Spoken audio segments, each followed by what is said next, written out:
नमस्कार दोस्तों, आपको अपने YouTube चैनल पर आपका हार्दिक अभिनंदन है, स्वागत है। आज हम क्लास 9th के पहले चैप्टर की बात कर रहे थे। हम आज मिस्र की सभ्यता के बारे में पढ़ेंगे। तो मिस्र की सभ्यता का विकास नील नदी घाटी में हुआ था। आपको मालूम होगा कि मिस्र की सबसे लंबी नदी है ये नील नदी। तो अफ्रीका के लोग नील नदी को गंगा की भांति पवित्र मानते थे, क्योंकि मतलब जैसे अपने गंगा नदी बहुत पवित्र मानते हैं भारत देश के अंदर, वैसे वैसे नील नदी को भी अफ्रीका के लोग बहुत पवित्र मानते हैं गंगा नदी की तरह। अब क्यों मानते थे? क्योंकि प्राचीन काल में मिस्र के सुख और समृद्धि का कारण नील नदी ही रही है। मिस्र की सभ्यता बहुत ही प्राचीन थी, किंतु इसके संतोषजनक प्रमाण प्राप्त नहीं हुए हैं। तो प्रारंभिक आधार पर मिस्र के राजनीतिक इतिहास का ज्ञान लगभग 3400 ईसा पूर्व से ही प्राप्त होते हैं। मतलब मिस्र की जो राजनीतिक इतिहास है उसका ज्ञान कहाँ से प्राप्त होता है? 3400 ईसा पूर्व से प्राप्त होते हैं। और मिनीज नामक शासक, एक शासक था, राजा था मिनीज, नाम क्या था उसका? मिनीज नाम का शासक ने 3400 ईसा पूर्व ही मिस्र का राजनीतिक ढांचा खड़ा किया था। तो इम्पोर्टेंट नाम है, मिनीज का नाम याद रखना है। इसके अलावा इथियोपी, नूबी और नीलियम जाति के लोगों ने इस सभ्यता का निर्माण किया था। तो मिस्र के सभ्यता का निर्माण 3 जाति के लोग थे, इथियोपी, नूबी और नीलियम। ये तीनों अपने को नाम याद रखने हैं। तो मिस्र की सभ्यता के इतिहास में पिरामिड युग, सामंतशाही युग और साम्राज्यवादी युग, ये 3 युग विशेष उल्लेखनीय हैं। पहला युग है पिरामिड युग, दूसरा है सामंतशाही युग और तीसरा है साम्राज्यवादी युग। वेरी इंपॉर्टेंट है, याद रखना है। तो इनका विशेष उल्लेखनीय योगदान है। इनमें से पिरामिड युग है वो सर्वाधिक गौरवपूर्ण था। पिरामिड युग है वो सबसे ज़्यादा, वेरी इंपॉर्टेंट गुण यही है। आगे बात करते हैं मिस्र की सभ्यता की विशेषताएं क्या क्या है वो देख लेते हैं। तो सबसे पहली विशेषता मिस्र का सामाजिक जीवन। मिस्र के शासक फ़राओ कहलाते थे। मतलब मिस्र के जो शासक थे उनको फ़राओ कहते थे, फ़राओ के नाम से जाने जाते थे। इम्पॉर्टेंट है, क्वेश्चन पूछा जा सकता है कि मिस्र के शासकों को किस नाम से जाना जाता था? तो फ़राओ इसका आंसर होगा। और प्रजा पर उनकी सत्ता निरंकुश थी। लोग उसे ईश्वर का प्रतिनिधि मानते थे। उच्च वर्ग में सामंत व पुरोहित, मध्य वर्ग में व्यापारी, व्यवसायी तथा निम्न वर्ग में कृषक तथा दास थे। स्त्री और पुरुष में लगभग उच्च वर्ग के लोग आभूषण पहनते थे। मतलब गहने कौन पहनते थे? जो उच्च वर्ग के लोग होते थे वो गहने पहनते थे। संगीत, नृत्य, नटबाजी, पशु, जुआ आदि उनके मनोरंजन के साधन थे। तो मतलब वो लोग मनोरंजन में इन चीज़ों का काम में लेते थे। आगे हाथी दांत जड़ित मेज और कुर्सियाँ तथा बहुमूल्य पर्दे व कालीन सामंतों के भवनों की शोभा बढ़ाते हैं। तो ये बातें इसके अंदर है। अब देखते हैं इसका आर्थिक जीवन कैसा था। तो कृषि व पशुपालन। मिस्र के लोगों का मुख्य व्यवसाय कृषि था। मतलब सबसे ज़्यादा खेतीबाड़ी करते थे वो लोग। जौ, प्याज, बाजरा व कपास की खेती की जाती थी। सबसे ज़्यादा खेती किसकी होती थी? जौ, प्याज, बाजरा और कपास। तो मिस्र को प्राचीन विश्व का अन्न का भंडार भी कहा जाता है, क्योंकि सबसे ज़्यादा बाजरा होता था यहाँ पे। तो ये खाद्य सामग्री एक तरह की, तो अन्न का भंडार भी इसको कहा जाता था, क्योंकि वहाँ वर्ष में 3 बार फसलें बोई जाती थी। वहाँ पे वर्ष में 3 बार फसलें बोई जाती थी, इसलिए इसको अन्न का भंडार कहा जाता था।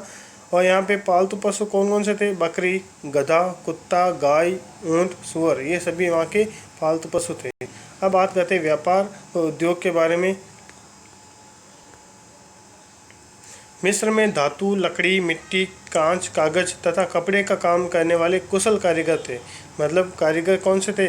जो मिस्र में मतलब धातु, लकड़ी, मिट्टी और कागज, कांच, कपड़े का उद्योग करने वाले, काम करने वाले कुशल कारीगर थे। मिस्र वासियों को तांबे के अतिरिक्त अन्य धातुएं बाहर से मंगवानी पड़ती थी। मतलब वो तांबे का अतिरिक्त अन्य धातुएं जो है ना वो बाहर से मंगवानी पड़ती थी, वो मिस्र में नहीं थी। तो मिस्रवासी लकड़ी पर नक्काशी और कांच पर चित्रकारी का कार्य भी से भी अवगत थे, वो भी ये काम जानते थे। और वे वस्तु विनिमय द्वारा व्यापार करते थे। अरब और इथोपिया से उनके व्यावहारिक संबंध भी थे। अरब और इथोपिया से उनके व्यापारिक संबंध भी थे।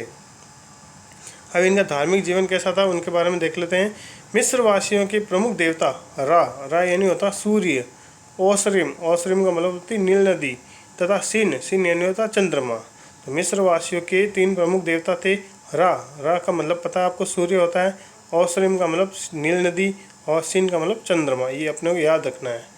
उनके देवता प्राकृतिक शक्तियों के प्रतीक थे। सभ्यता के प्रारंभिक काल में मिस्रवासी बहुदेववादी थे, किंतु साम्राज्यवादी युग में अखनाटन नामक फराव ने एकेश्वरवाद की विचारधारा को महत्व दिया।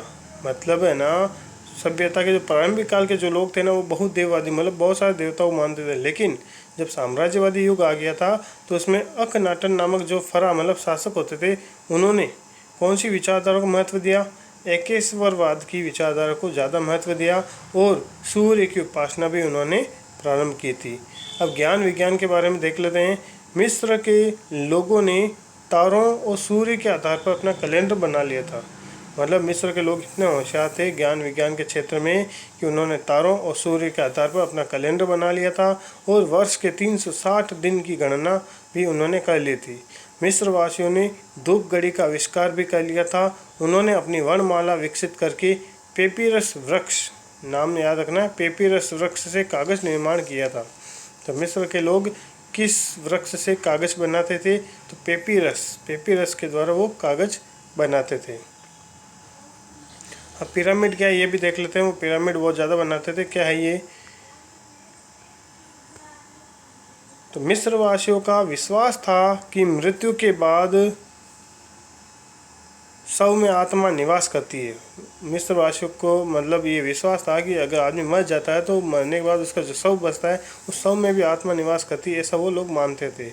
अतः वे शव पर एक विशेष तेल का लेप करते थे। इससे सैकड़ों वर्षों तक शव सड़ता नहीं था। शवों की सुरक्षा के लिए समाधियाँ बनाई जाती थी जिन्हें वे लोग पिरामिड कहते थे और पिरामिडों में रखे शवों को मम्मी कहा जाता था। ये बात है पिरामिडों के बारे में। तो बात करते हैं, ये देखो ये पिरामिड बना हुआ है, गिज़े का पिरामिड सबसे बड़ा है, ध्रुव तारे की सीध में बना हुआ है ये। इसके बारे में और पढ़ लेते हैं। मिस्र के पिरामिडों में गिज़े का पिरामिड प्राचीन वास्तुकला की दृष्टि से सर्वश्रेष्ठ कलाकृति है। गिज़े का यह पिरामिड 481 फीट ऊंचा तथा 755 फीट चौड़ा है। इसमें ढाई टन के 23 लाख पत्थर के टुकड़े लगे हुए हैं। ढाई टन के कितने पत्थर? 23 लाख पत्थर के टुकड़े लगे हुए हैं। इसके बाहर पत्थर की एक विशालकाय नरसिंह की मूर्ति है। वेरी इंपॉर्टेंट है। मतलब गिज़े के पिरामिड के बाहर एक भगवान की मूर्ति है। कौन से भगवान की है? नरसिंह की मूर्ति है। नरसिंह भगवान की मूर्ति जिसे स्फिंक्स कहा जाता है। जिसे क्या कहा जाता है? जिसे स्फिंक्स कहा जाता है, वो बनी हुई है। तो पिरामिड मिस्रवासियों के गणित व ज्यामिति के साक्षी हैं। मतलब पिरामिडों को देख के अपन पता लगा सकते हैं कि मिस्रवासी गणित और ज्यामिति के ज्ञान के बहुत साक्षी हैं। मिस्र में अब भी ऐसे कई पिरामिड विद्यमान हैं। आगे है बात करते हैं चीन की सभ्यता। तो चीन की सभ्यता के बारे में बात करते हैं। चीन की प्राचीन सभ्यता वांग हो और चांग जियांग। चीन की प्राचीन सभ्यता वांग हो और चांग जियांग का अन्य नाम क्या है? यांगटी शिक्यांग। नदियों की घाटियों में विकसित हुई थी। तो ये नदियों के नाम याद रखने, एक तो हवांग हो, एक चांग जियांग का अन्य नाम क्या है? यांगटी शिक्यांग। इन नदियों की घाटियों में विकसित हुई थी। और चीनी लिपि आरंभ में चित्रात्मक थी। यानी चीनी लिपि कैसी थी? आरंभ में चित्रात्मक थी। धीरे धीरे इसकी स्वयं की वर्णमाला का निर्माण हुआ। मंगोल जाति के लोगों ने इस सभ्यता को जन्म दिया था। वेरी इंपॉर्टेंट चीज़ है। मतलब मिस्र की जो चीन की जो सभ्यता है उसको किन लोगों ने इस सभ्यता को जन्म दिया था? मंगोल जाति। क्या नाम था? मंगोल जाति के लोगों ने इस सभ्यता को जन्म दिया तथा विकास में सहयोग दिया था। उपलब्ध ऐतिहासिक तथ्यों के वैज्ञानिक विश्लेषण के आधार पर चीन का व्यवस्थित राजनीतिक इतिहास ईसा पूर्व 2852 से फूसी नामक शासक से प्रारंभ होता है। मतलब जो चीन का जो राजनीतिक इतिहास है किस शासक के नाम से शुरू होता है? फूसी नामक शासक से होता है। और वो भी कब से? 2852 ईसा पूर्व से है। तो चीन के शासकों के राजवंशों में, अब चीन में कौन कौन से शासकों के राजवंश थे वो देख लेते हैं।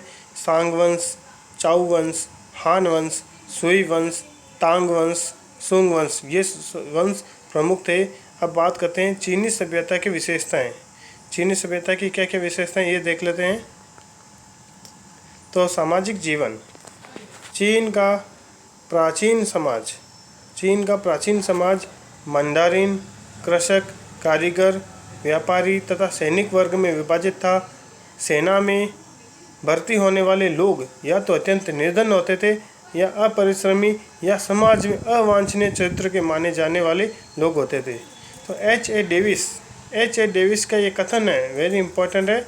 एच ए डेविस का क्या कथन था कि प्राचीन सभ्यताओं में चीन ही एक ऐसा देश है जो शांति के लिए संगठित रहा और वहाँ सैनिक होना अपमानजनक समझा जाता था। मतलब चीन के अंदर सैनिक होना सबसे अपमानजनक माना जाता था। ये बात किसने कही थी? एच ए डेविस ने कही थी। आगे बढ़ते हैं। चीनी सभ्यता में संयुक्त परिवार की प्रथा थी। परिवार का मुखिया वयोवृद्ध व्यक्ति होता था। वहाँ के जीवन में नैतिकता पर विशेष बल दिया गया था, मतलब लोगों को नैतिक ज्ञान ज़्यादा दिया जाता था। तो समाज में स्त्रियों को कोई गौरवपूर्ण स्थान प्राप्त नहीं था। पर्दा प्रथा और तलाक प्रथा वहाँ पर प्रचलित थी, मतलब वहाँ पे औरतों को घूंघट में रहना पड़ता था। उनको कोई भी छोटी सी गलती पे उनको तलाक दे दिया जाता था। ऐसी प्रथा वहाँ पे प्रचलित थी। आगे बात करते हैं आर्थिक जीवन।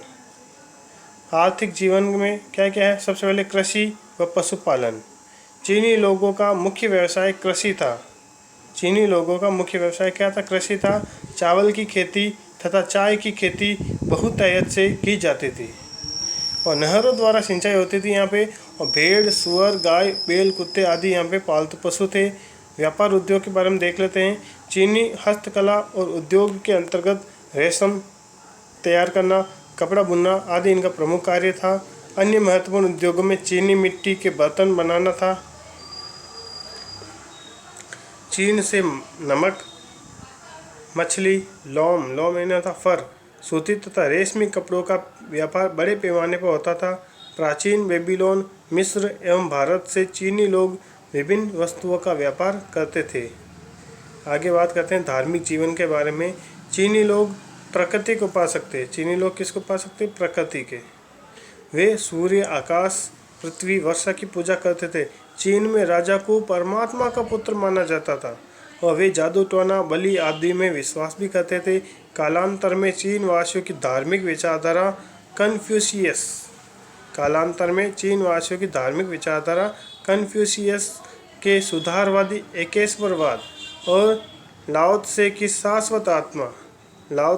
शाश्वत आत्मा के ताओवाद तथा बुद्ध धर्म से प्रभावित हुई थी। अब बात करते हैं ज्ञान विज्ञान के बारे में। प्राचीन चीन में ज्ञान विज्ञान की खूब उन्नति हुई थी। कागज, छापाखाना, स्याही, बारूद, चित्रकला तथा दिशा सूचक यंत्र का आविष्कार भी सबसे पहले चीन में ही हुआ था। मतलब कागज का, छापाखाना, स्याही, बारूद और चित्रकला, इन सब का और सबसे इम्पोर्टेंट दिशा सूचक यंत्र का आविष्कार भी सबसे पहले चीन में हुआ था। कन्फ्यूशियस और लाओ त्से चीन के महान विचारक थे। लियो वहाँ का प्रसिद्ध कवि था। लियो है वो वहाँ का प्रसिद्ध कवि था। चीन की दीवार प्राचीन चीनी स्थापत्य कला, तो देखो ये चीन की दीवार है, वो बहुत ही, ये चीन की दीवार बनी हुई है। कहते हैं कि उपग्रह से देखने पे भी ये चीन की दीवार दिखाई देती है। तो ये पढ़ रहा था अपन, चीन की दीवार प्राचीन चीनी स्थापत्य कला का विश्व प्रसिद्ध नमूना है। इसका निर्माण चीन के शासक सिंह वांगती द्वारा हुनों के निरंतर आक्रमणों से रक्षा के लिए करवाया था। तो नाम याद रखना है कि चीन की दीवार का निर्माण किसने कराया था? सिंह वांगती ने कराया था। और क्यों कराया था? हुनों के आक्रमणों के से बचने के लिए कराया था। और ये दीवार 1800 मील लंबी है, 20 फीट चौड़ी है और 20 फीट ऊंची है। इस दीवार पर थोड़ी थोड़ी दूरी पर बुर्ज जैसे छोटे छोटे किले बने हुए हैं। फिर आगे बात करते हैं, ये तो हो गई चीन की सभ्यता। अब बात करते हैं यूनान की सभ्यता के बारे में। तो यूनान के विकास की दृष्टि से यूनान पहला यूरोपीय देश था। मतलब सभ्यता के आगे विकास की दृष्टि से देखें तो यूनान पहला यूरोपीय देश था। इतिहासकारों का मत है कि यूनान के आदिवासी माओनियम लोगों को पराजित करके उन्हें गुलाम बना लिया था। तो इतिहासकारों का मत क्या है कि यूनान के आदिवासी माओनियम लोगों को पराजित करके उन्हें क्या कर लिया गया था, गुलाम बना लिया गया था। उन्होंने अपने मौलिक चिंतन तथा निष्ठा से एक महान सभ्यता और संस्कृति का भी निर्माण किया था। अनुमान है कि यूनान सभ्यता का जो जन्म है वो 1500 ईसा पूर्व हुआ था। तो यूनान सभ्यता का जन्म कब से हुआ था? 1500 ईसा पूर्व से हुआ था। तो विभिन्न पहाड़ों और खाइयों के कारण प्राचीन यूनान लोग कभी भी एक संयुक्त राष्ट्र स्थापित नहीं कर पाए। विभिन्न पहाड़ों और खाइयों के कारण प्राचीन यूनान लोग कभी भी एक संयुक्त राष्ट्र स्थापित नहीं कर पाए। संपूर्ण यूनान में कई नगर राज्यों में दो प्रमुख नगर राज्य स्पार्टा और एथेंस थे। मतलब संपूर्ण यूनान में नगर राज्यों में दो प्रमुख राज्य थे, एक तो स्पार्टा और एक एथेंस। स्पार्टा के अंदर तो सैनिक शासन था और एथेंस के अंदर लोकतंत्र था। और शेष यूनान नगर राज्य या तो एथेंस की तरह थे और या स्पार्टा के अनुसरण करते थे। तो मेन इम्पोर्टेंट तो दो ही हैं, एक तो स्पार्टा और एथेंस, ये दो ही है मेन इम्पोर्टेंट। फिर आगे बात करते हैं यूनान सभ्यता की विशेषताएं क्या क्या थी। तो स्पार्टा का जो जीवन है उसके बारे में पढ़ेंगे। स्पार्टा नगर राज्य को सदैव पड़ोसी देशों के आक्रमण का भय बना रहता था, इसलिए वहाँ सैनिक शासन स्थापित हुआ था। मतलब उनको हमेशा डर रहता था कि कोई पड़ोसी देश हम पर आक्रमण न कर दे, इसलिए वो हमेशा सैनिक शासन स्थापित था वहाँ पे। वहाँ का शासन स्वेच्छाचारी था। स्पार्टा का प्रथम व्यवस्थापक और विधान निर्माता लाइकर्मस था। तो नाम याद रखना अपने को, स्पार्टा का प्रथम व्यवस्थापक और विधान निर्माता कौन था?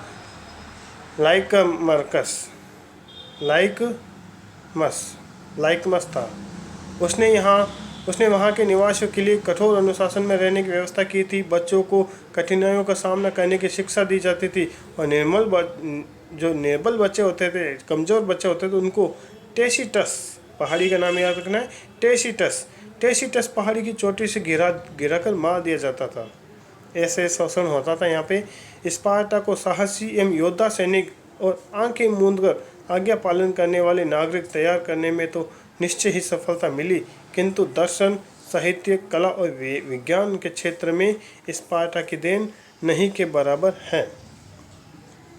अब देखते हैं एथेंस का जीवन कैसा था। ये तो अपन ने पढ़ लिया था कि स्पार्टा का जीवन इस प्रकार था, शोषण से युक्त था। अब एथेंस का जीवन देख लेते हैं। एथेंस का नगर राज्य स्पार्टा के नगर राज्य से सर्वथा भिन्न था।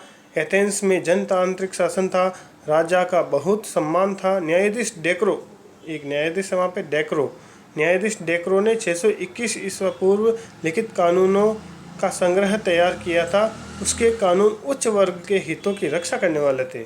तत्पश्चात क्लाइस्थनीज नाम का एक विद्वान है, तो क्लाइस्थनीज ने एथेंस में जनतंत्र की जड़ें जमा दी थी। तो ईरान के महत्वाकांक्षी सम्राट दारा, नाम याद रखना, ईरान के महत्वाकांक्षी सम्राट का नाम क्या? दारा ने ग्रीक को जीतने के बाद यूनान पर आक्रमण किया था। तो एथेंस और ईरानियों के मध्य मैराथन मैदान में युद्ध हुआ। कौन से मैदान में युद्ध हुआ? मैराथन मैदान में युद्ध हुआ था। इस युद्ध में यूनान की विजय हुई और यूनानियों ने अपनी सभ्यता का स्वतंत्रता पूर्वक विकास किया था। अब पेराक्लीज युग क्या है, इसके बारे में देख लेते हैं। पेराक्लीज यूनान यानी एथेंस का महान जनतांत्रिक नेता था। तो मतलब यूनान का महान जनतांत्रिक नेता कौन था? पेराक्लीज ने अपने सुधारों के द्वारा एथेंस के प्रजातंत्र को व्यापक और सुदृढ़ बनाया। पेराक्लीज का मत था कि सारे व्यक्तियों को न्याय का समान अधिकार है। पेराक्लीज ये मानता था कि सारे व्यक्तियों को न्याय का समान अधिकार है। उसके शासनकाल में कला, साहित्य, संगीत तथा दर्शन का बहुत विकास हुआ था। एथेंस में दुखांत व सुखांत नाटकों तथा संगीत के कई आयोजन होते थे। होमर की विश्व प्रसिद्ध रचनाएं, होमर नाम का एक महान रचनाकार है, इसकी रचनाएं कौन सी? इलियड और ओडेसी। होमर की विश्व प्रसिद्ध रचनाएं इलियड व ओडेसी इसी काल की थी। उसके समय में गणित, ज्योतिष व दर्शन की शिक्षा दी जाती थी। तो किस किस की शिक्षा मिलती थी? गणित, ज्योतिष और दर्शन की शिक्षा मिलती थी। इसी काल में विश्व प्रसिद्ध दार्शनिक सुकरात ने ज्ञान व चरित्र के विकास पर बल दिया था। तो सुकरात भी बहुत महत्वपूर्ण दार्शनिक था इस देश का। और दार्शनिक प्लेटो और अरस्तु भी इसी काल के विद्वान थे। प्लेटो और अरस्तु ने भी यहाँ पे बहुत महत्वपूर्ण योगदान दिया था। आगे देवी एथीना का मंदिर, देवी का नाम है एथीना। देवी एथीना का मंदिर भवन निर्माण कला का अनुपम नमूना है। आगे हेरोडोटस और थ्यूसिडिडीज, हेरोडोटस और थ्यूसिडिडीज इस युग के महान इतिहासकार थे। इनके नाम याद रखने, बहुत अटपटे नाम है लेकिन याद रखने जरूरी है। आगे पाइथागोरस तथा हिपोक्रेटिस, पाइथागोरस और हिपोक्रेटिस इस काल के महान गणितज्ञ थे। इन्हीं उपलब्धियों के कारण पेराक्लीज के युग को यूनान के इतिहास में स्वर्ण युग कहा जाता है। स्वर्ण युग कहा जाता है। पेराक्लीज के युग को यूनान का इतिहास का स्वर्ण युग कहा जाता है। प्रोफेसर डेविड के अनुसार, प्रोफेसर डेविड हैं, उन्होंने कहा था कि पेराक्लीज का युग यूनान के इतिहास का ही नहीं बल्कि विश्व के इतिहास का भी स्वर्ण युग कहा जाता है। तो इस प्रकार अपनी ये 2 सभ्यता कंप्लीट हो गई है। एक तो मिस्र की सभ्यता, चीन की सभ्यता और यूनान की सभ्यता, 3 सभ्यताएं अपन ने पढ़ ली थी। अब अगला टॉपिक होगा अपना राजस्थान की प्राचीन सभ्यताएं। वीडियो देखने के लिए आपका बहुत बहुत धन्यवाद। तो धन्यवाद दोस्तों, चैनल को सब्सक्राइब करना कभी ना भूलें। सबसे पहला काम यही है कि चैनल को अगर आपने सब्सक्राइब नहीं किया है तो उसको सब्सक्राइब करें और वीडियो को लाइक भी करें और अपने दोस्तों के साथ और अपने परिवार के साथ, परिवार के सदस्यों के साथ और रिश्तेदारों के साथ इसको ज़्यादा से ज़्यादा शेयर करें। तो आपको मैंने पहले बता दिया था कि अगला जो वीडियो होगा वो राजस्थान की प्राचीन सभ्यता के बारे में होगा। तो उम्मीद करता हूँ कि आपको ये वीडियो बहुत पसंद आया होगा और इसी के साथ मिलेंगे अब अगले वीडियो के अंदर नए टॉपिक के साथ। तब तक जय हिंद, जय भारत।